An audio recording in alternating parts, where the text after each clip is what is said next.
जय जोहार दोस्तों, स्वागत है मेरे यूट्यूब चैनल में। जैसा कि मैं आप सबको बता दूं, मैं जो है छत्तीसगढ़ के जॉब से रिलेटेड अपडेट्स अपने चैनल पर बिल्कुल डे टू डे डालते ही रहता हूं। और आपको अगर इधर उधर भटकना नहीं है और आपको जो है छत्तीसगढ़ के जॉब से रिलेटेड सारी जानकारी एक ही जगह पर चाहिए, तो आप जो है मेरे चैनल को सब्सक्राइब कर लीजिए।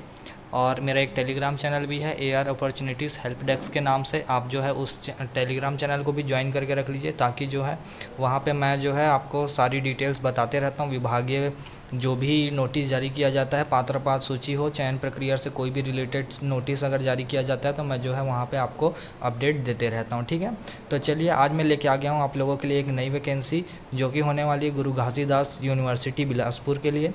ठीक है, यहाँ पे जो है बहुत सारे मतलब कि वैकेंसियाँ आई हुई हैं।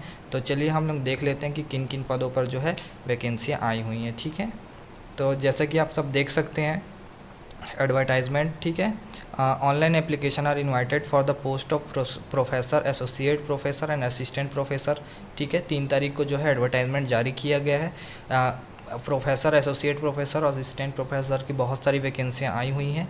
और फीस देख सकते हैं आप जो है 2500 और 1000 रुपये फॉर ST SC और PWD फीमेल कैंडिडेट के लिए। ठीक है, तो आगे की प्रोसेस हम लोग देख लेते हैं। चलिए, तो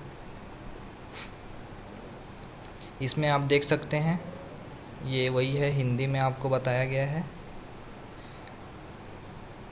हाँ, ये ठीक है। आपका मिनिमम क्वालिफ़िकेशन आपका क्या क्या मांगा गया है। ठीक है, तो चलिए ये देख लेते हैं। तो minimum qualification for the appointment of the teaching faculty. ठीक है, इसमें जो है सब्जेक्ट्स दिया हुआ है, डिसिप्लिन दिया हुआ है, arts, commerce, humanities, law, social science, science, languages, library science, physical education, journalism and mass communication and pharmacy. ठीक है, तो इस हिसाब से आप अंदाज़ा लगा सकते हैं कि किन किन पदों पर जो है भर्ती निकाली गई होगी।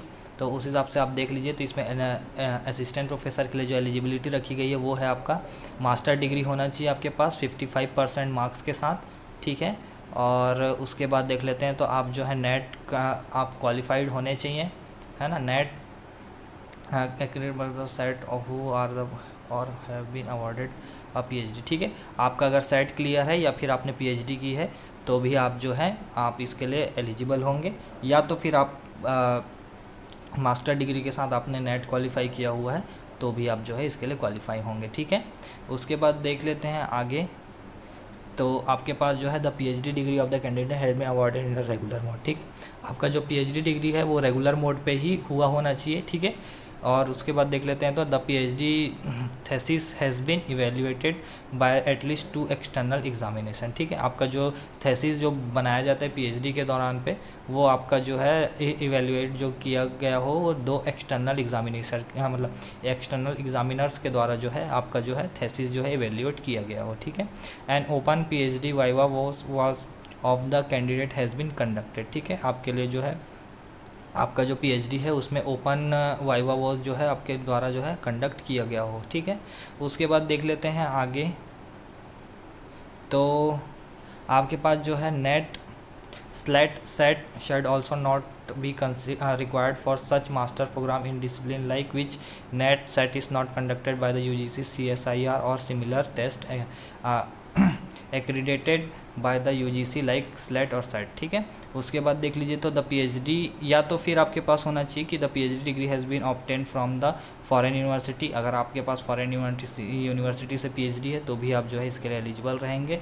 और among top 500 in the world university ranking. ठीक है, 500 वर्ल्ड यूनिवर्सिटी जो रैंकिंग है उसके अंदर आपका जो है यूनिवर्सिटी होना चाहिए जहाँ से आपने PhD किया हुआ है। ठीक है ना।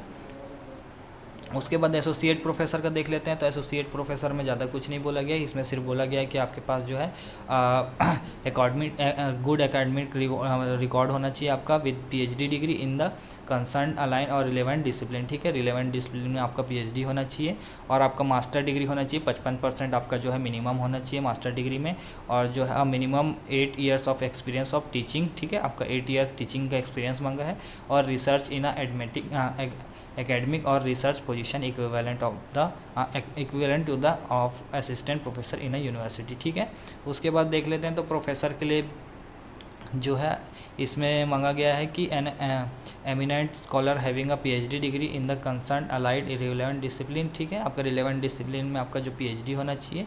और आपके पास जो है with a minimum 10 research publication, ठीक है, 10 रिसर्च पब्लिकेशंस होना चाहिए, UGC listed journals and a total research score of the 120 होना चाहिए as per the criteria given in the appendix 2, ठीक है।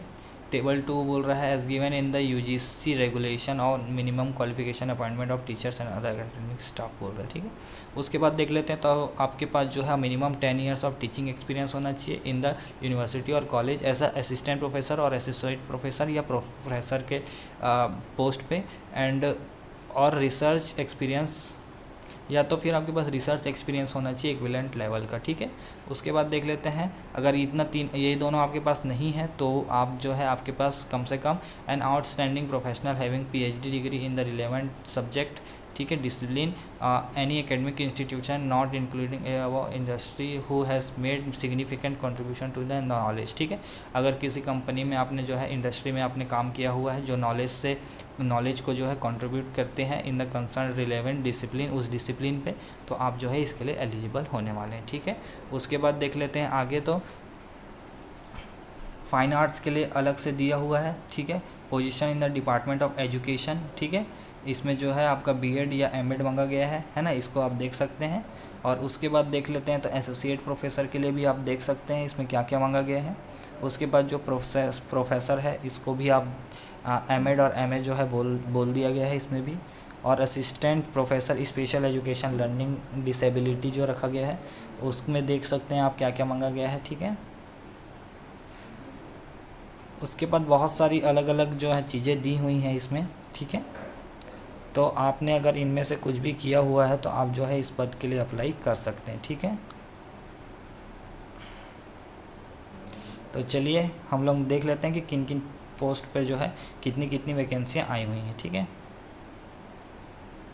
तो जैसा कि आप सब देख सकते हैं, टोटल जो है आपका टोटल इधर 24 वैकेंसीज़ हैं, किसमें department wise vacant teaching position as on, ठीक है। प्रोफेसर की जो है 24 वैकेंसियाँ हैं, एसोसिएट प्रोफेसर की जो है 30 वैकेंसियाँ हैं, और जो है असिस्टेंट प्रोफेसर की जो है 13 वैकेंसियाँ रखी गई है, ठीक है।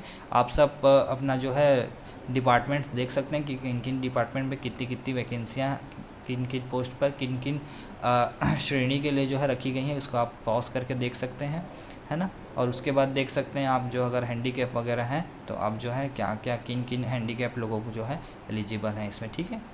तो और आगे देख लेते हैं हम, तो जनरल इंस्ट्रक्शन दिए हुए हैं इसमें, ठीक है।